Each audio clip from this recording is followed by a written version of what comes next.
ឆ្នាំនេះមិនទៅស្រុកទេ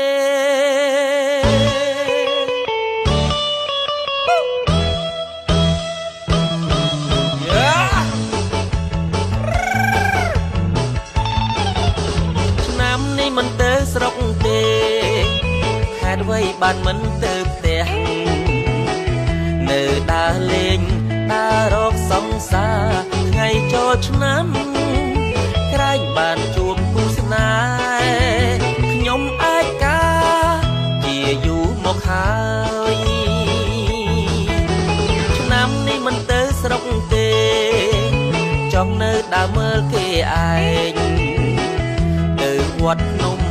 នគរសង្ក្រាន្តបានទស្សនាកញ្ញាដើរតាមផ្លូវ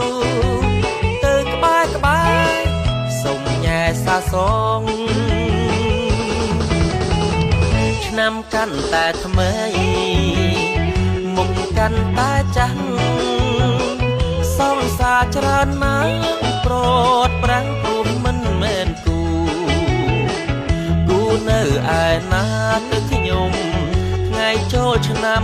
ត្រូវរកឲ្យបានស្នេហា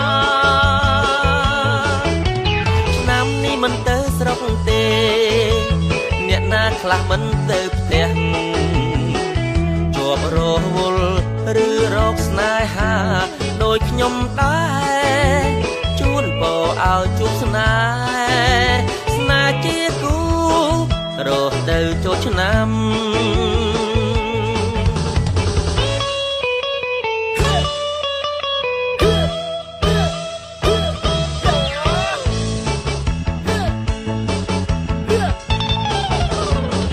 ឆ្នាំកាន់តែថ្មីមុខកាន់តែចាស់សង្សារច្រើនណាស់ប្រត់ប្រាំងព្រមមិនមែនគូនៅឯណាទៅខ្ញុំថ្ងៃចូលឆ្នាំត្រូវរកឲ្យបានស្នេ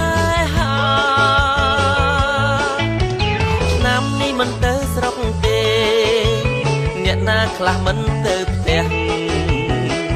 ជាប់រវល់ឬរកស្នេហាដូចខ្ញុំដែរ